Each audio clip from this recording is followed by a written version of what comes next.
Radius of gyration एक बहुत ही important concept engineering के लिहाज से भी, और स्टैंडर्ड 12 के अंदर हम एक मिरेकल देखेंगे, एक इंजीनियरिंग का जेम, जिसके अंदर हम ये पता करेंगे कि अगर कॉलम को बकल करने से रोकना है तो हम किस चीज पर जोर देंगे। तो रेडियस ऑफ गायरेशन के लेक्चर में आज हमको देखना क्या है, we will study the definition of radius of gyration, how to calculate radius of gyration, साथ ही we will also study the practical application of radius of gyration. मैं इस बात की कोशिश करूंगा कि जो तरीके या जो डेफिनेशंस आमतौर पे आपको बताए जाते हैं उस डेफिनेशन से बहुत आसान डेफिनेशन आपके सामने रखूं, ताकि रेडियस ऑफ गायरेशन के समझने में कोई भी दुश्वारी पेश ना आए। अस्सलाम वालेकुम वरहमतुल्लाह। तो मैं हूं मोहम्मद वैस और आज हम स्टडी करने वाले हैं रेडियस ऑफ गायरेशन। तो रेडियस ऑफ गायरेशन समझने से पहले मैं एक बात पे डिस्कस करना चाहता हूं कि भाई we are studying radius of gyration. तो let us consider there is an example. एक कॉलम है जो हमारे घरों में आमतौर पर होता है। ये एक्चुअली इंजीनियरिंग का कंसेप्ट है, लेकिन हम लोग फिजिक्स और इंजीनियरिंग दोनों एक ही साथ पढ़ते हैं। फिजिक्स में हम लॉस पढ़ेंगे, इंजीनियरिंग में उनको अप्लाई करेंगे। So let us consider there is a column here. यहाँ पे कुछ लोड है, ये हो सकता है फ्लोर हो, इसके ऊपर कोई बिल्डिंग हो, कुछ भी हो सकता है। यहाँ पे हमने लोड अप्लाई किया। लोड अप्लाई करने से जनरली कॉलम में बकलिंग प्रोड्यूस होती है। बकल होना मतलब क्या होता है, कॉलम यहां से बेंड होने लगता है। ये हमारे नया क्रॉस सेक्शनल एरिया, इस तरह का हमारा कॉलम बन गया। ये बकलिंग का प्रोड्यूस होना, यहाँ पे जो बकलिंग प्रोड्यूस हुई, यानी हमारा कॉलम कॉम्प्रेस हो चुका है। This is the failure of column.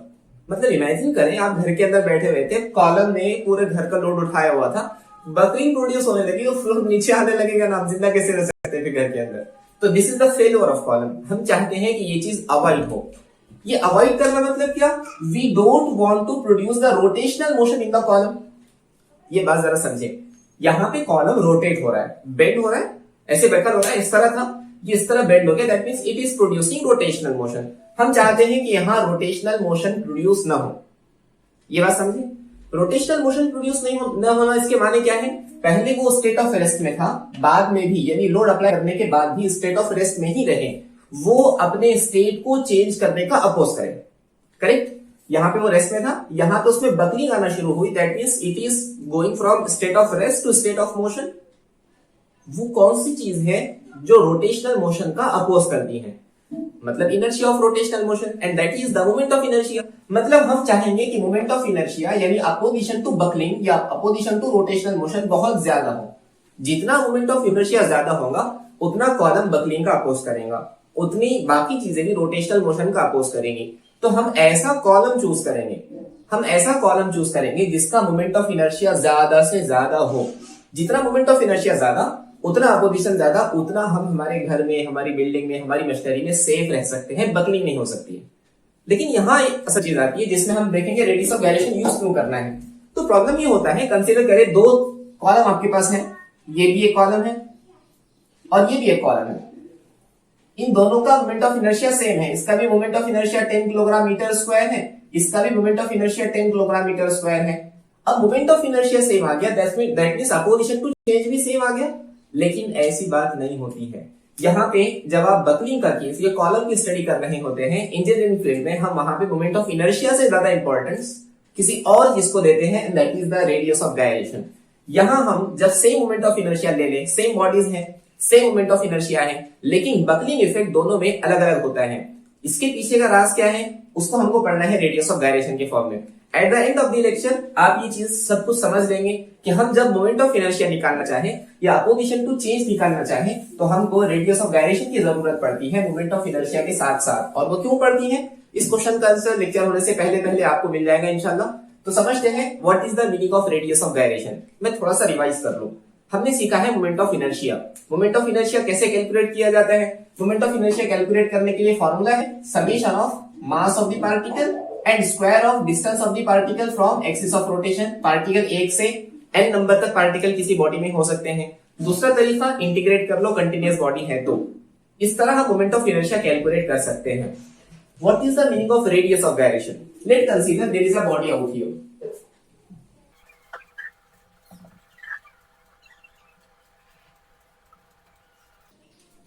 तो ये एक बॉडी है जिसमें हमारा एक्सिस ऑफ रोटेशन प्लेन पर परपेंडिकुलर है। अगर आप इसका मोमेंट ऑफ इनर्शिया निकालना चाहे तो अलग अलग पार्टिकल्स का मास लेंगे और उनके डिस्टेंस का स्क्वायर कर देंगे। What is the meaning of radius of gyration, हम चाहते हैं कि हम ये पूरी बॉडी में अलग अलग पार्टिकल्स कंसीडर ना करें।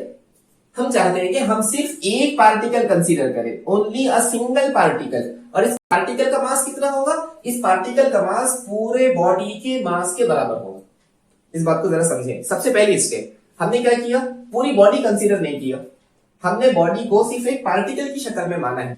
और what is the mass of this particle? इस पार्टिकल का मास पूरी बॉडी के मास के बराबर है। अंडरस्टैंड? अच्छा, अब इस मास वाले पार्टिकल को, जिसको हम नाम देंगे पार्टिकल ए, इस पार्टिकल को एक्सिस ऑफ रोटेशन से, एक्सिस ऑफ रोटेशन यही था, एक्सिस ऑफ रोटेशन से कितने डिस्टेंस पे रखें कि मोमेंट ऑफ इनर्शिया अब वाला और पहले वाला दोनों सेम मिल जाए। ये बात समझने की है, यही हमारे लेक्चर का सबसे इंपॉर्टेंट पार्ट है। देखो हमने ये हमारी ओरिजिनल बॉडी थी, करेक्ट? हमने इसका मोमेंट ऑफ इनर्शिया कैलकुलेट किया। मोमेंट ऑफ इनर्शिया इसका कैसे कैलकुलेट किया होगा? Summation of masses of all the particle and square of distance of all the particle from axis of rotation. इस तरीके से हमने उसका मोमेंट ऑफ इनर्शिया कैलकुलेट किया होगा। अब हम क्या कर रहे हैं? हम ये कर रहे हैं कि ये जो बॉडी था, जो डिफरेंट पार्टिकल से मिलकर बनी थी, इन तमाम पार्टिकल को एक सिंगल पार्टिकल कंसीडर कर रहे हैं and mass of that particle is equal to mass of the body. हमने क्या किया? ये पार्टिकल को पूरी बॉडी के मास के बराबर कंसीडर किया। अब हम चाहते हैं कि पहले जितना मोमेंट ऑफ इनर्शिया आया था, अगर पहले 10 किलोग्राम मीटर स्क्वायर आया था, तो अभी भी moment of inertia 10 kilogram metre square ही आए। इसलिए हमारे ये पार्टिकल को एक्सिस ऑफ रोटेशन से कितने डिस्टेंस पे रखना पड़ेगा? मान लो बॉडी का मास अगर 5 किलोग्राम है, बॉडी का मास 5 किलोग्राम है, तो मास की जगह तो 5 आ गया, मतलब स्क्वायर ऑफ डिस्टेंस 2 होना चाहिए। आर स्क्वायर 2, मतलब यहाँ पे डिस्टेंस कितना होना चाहिए? √2। √2 पर अगर आप रखेंगे, √2 पर रखेंगे तो आर का स्क्वायर हो जाएगा 2, तो 5 2 10, तो मोमेंट ऑफ इनर्शिया की वैल्यू 10 आ जाएगी। इसलिए अगर आप चाहते हैं कि पहले जितना मोमेंट ऑफ इनर्शिया आए, तो आप मास को कहीं भी नहीं रख सकते, एक पर्टिकुलर पोजीशन पर ही अपने मास को रखना पड़ेगा। आप वहां पर मास को रखेंगे ताकि मोमेंट ऑफ इनर्शिया सेम मिल जाए। अगर मोमेंट ऑफ इनर्शिया सेम मिल रहा है तो हमारा काम हो गया। तो वो डिस्टेंस जहां पे हमने हमारे मास वाले पार्टिकल को रखा है ताकि moment of inertia same obtain हो जाए, that distance from the axis of rotation is called radius of gyration. Okay, समझे जरा इस बात को। मैं और एक मरतबा रिपीट कर रहा हूं। क्या सीखा हमने क्या किया? बॉडी को एक मास, एक पार्टिकल के फॉर्म में कंसीडर किया। इस पार्टिकल को कुछ ऐसे डिस्टेंस पे रखा कि मोमेंट ऑफ इनर्शिया अब वाला और पहले वाला मोमेंट ऑफ इनर्शिया सेम आना चाहिए, अलग अलग नहीं आना चाहिए। तो वो डिस्टेंस एक्सिस ऑफ रोटेशन से हमारे पार्टिकल का रेडियस ऑफ गायरेशन कहलाएगा। अंडरस्टैंड? अब हम इसको लिख लेंगे।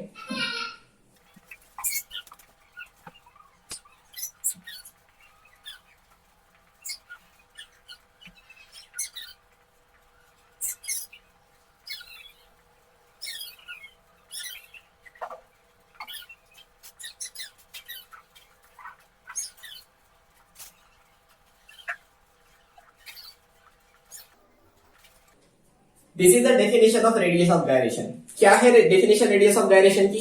वो मास, वो पार्टिकल जिसका मास बॉडी के मास के बराबर है, उसको एक्सिस ऑफ रोटेशन से कितने डिस्टेंस पर रखा जाए कि हमको मोमेंट ऑफ इनर्शिया, अब के केस में बॉडी के मोमेंट ऑफ इनर्शिया जितना मिले, तो that distance from the axis of rotation is called radius of gyration, जिसको हम आमतौर पे के से डिनोट करेंगे।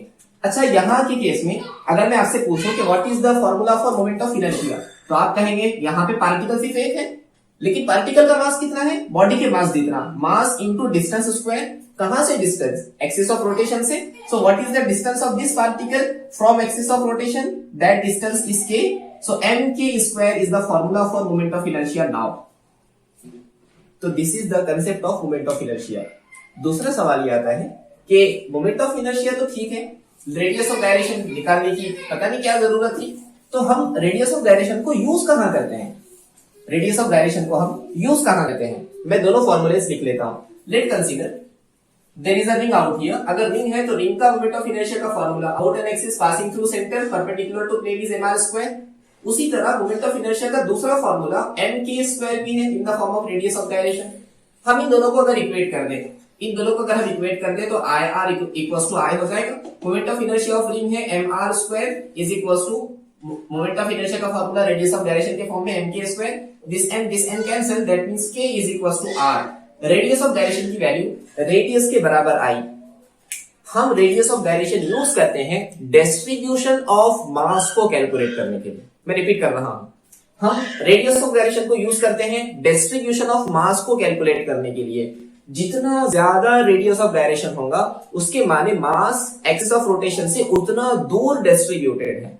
जितना कम रेडियस ऑफ गायरेशन होगा उसके माने मास एक्सिस ऑफ रोटेशन से उतनी कम दूरी पर डिस्ट्रीब्यूटेड है। और ये हमारे लिए बहुत ही इंपॉर्टेंट है, क्योंकि अगर हमने दो बॉडी कंसीडर की, एक बॉडी है सॉलिड बॉडी और एक बॉडी है हॉलो, जिसकी सिर्फ सर्कमफेरेंस के ऊपर या पेरीमीटर के ऊपर मास अटैच किया हुआ है। ठीक है, किसी तरह से आपने मटेरियल सेलेक्ट किया, मास उनका सेम है, आर डिस्टेंस की वैल्यू सेम है, तो दोनों का मोमेंट ऑफ इनर्शिया सेम होगा। लेकिन यहाँ पे मास एक्सिस ऑफ रोटेशन से करीब है तो यहाँ पे के की वैल्यू कम होगी, और यहाँ मास एक्सिस ऑफ रोटेशन से दूर है इसलिए यहाँ के की वैल्यू ज्यादा होगी। जब के की वैल्यू ज्यादा होगी तो ये बकलिंग का या रोटेशनल मोशन का ज्यादा अपोज करता है, हालांकि दोनों का मोमेंट ऑफ इनर्शिया सेम है। अरे समझे इस बात को, जब हमने सबसे पहले क्वेश्चन किया था आपसे, कॉलम सेम है, हमको पता करना है मोमेंट ऑफ इनर्शिया सेम है उसका, तो हम कौन से कॉलम को चूज करें ताकि बकलिंग का इफेक्ट कम से कम हो। यहाँ पे रेडियस ऑफ गायरेशन काम देगा। जितना ज्यादा रेडियस ऑफ गायरेशन उसके माने क्या है कि मास एक्सिस से उतना दूर डिस्ट्रीब्यूटेड है। जितना मास एक्सिस से दूर डिस्ट्रीब्यूटेड होगा हमारे लिए उतनी सेफ्टी होगी, क्योंकि वो उतना ज्यादा अपोज करेगा।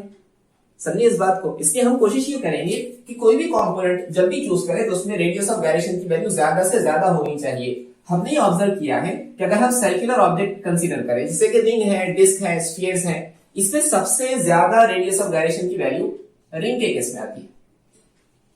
अच्छा, ऐसा करते हैं, सेम चीज डिस्क के लिए कैलकुलेट करने की कोशिश करते हैं। तो what is the moment of inertia of disc? Moment of inertia of disc mr² divided by 2। तो यहाँ पे mr² बाय 2 ले लेते हैं, mm कैंसिल हुआ तो पहले की k की वैल्यू ये आई थी। अभी की k की वैल्यू क्या आएगी डिस्क के केस में देखते हैं। तो यहाँ बचा है r² by 2 is equals to k², that means k equals to r by √2। पहले r आई थी, अब r बाय √2 आई, मतलब k की वैल्यू अब कम हो चुकी है, और कम होगी और कम होगी और कम होगी। बॉडीज में सबसे ज्यादा रेडियस ऑफ गायरेशन अगर सर्कुलर बॉडीज है तो वहां रिंग के केस में होता है। इसलिए आमतौर पे हम जिसमें हम चाहते हैं कि मोमेंट ऑफ इनर्शिया ज्यादा मिले वहां पे हम रिंग चूज करते हैं एज कंपेयर टू डिस्क या दूसरे अदर ऑब्जेक्ट्स के। सो this is the complete explanation about radius of gyration. अगर वो आपसे पूछता है कि what is radius of gyration तो आप क्या करेंगे, आप डायग्राम बनाएंगे जो हमने पहले बनाई थी और डेफिनेशन लिख लेंगे। डायग्राम कौन सी है? तो डायग्राम तो बड़ी आसान है, आपको एक मास बनाना है कैपिटल M और एक्सिस ऑफ रोटेशन बनाना है, यहां से डिस्टेंस, ये k की वैल्यू है, ये एक्सिस ऑफ रोटेशन को एरो देना मत भूलना वरना वो रोटेट नहीं हो रहा होगा। सो अनदर थिंग, जब भी वो डेफिनेशन पूछे हम यूनिट और डायमेंशन लिखना नहीं भूलेंगे। So what is the formula for radius of gyration? So I is equals to mass of the body and square of distance from axis of rotation, that means k²। हम radius of gyration की बात कर रहे हैं, हम इसके फॉर्मूले को रेडियस ऑफ गायरेशन की टर्म में लेकर की कोशिश करेंगे। तो k² यही रहा, I divided by m, m divide में आ चुका है, हमको चाहिए सिर्फ k, तो k equals to under root I by m। This is the formula for radius of gyration. And as we know radius of gyration is a distance, length है यहां से यहां तक का डिस्टेंस है। सो यूनिट क्या होगा उसका? Metre will be the unit of radius of gyration. And what is the dimension for radius of gyration? Radius of gyration की डायमेंशन सिर्फ लेंथ है, मास 0, लेंथ 1, टाइम भी 0। So this is the complete explanation about radius of gyration. I hope आपको ये चीज समझ आ चुकी होंगी कि अगर हम कोई कॉलम लगाना चाहते हैं तो उस कॉलम में मोमेंट ऑफ इनर्शिया के साथ साथ हम रेडियस ऑफ गायरेशन पर क्यों जोर देते हैं और इसको पढ़ना क्यों जरूरी था। और मैंने कोशिश की है कि जो आमतौर पे आपको डेफिनेशंस और कंसेप्ट बताए जाते हैं उससे बहुत आसान करके आपको बताऊं।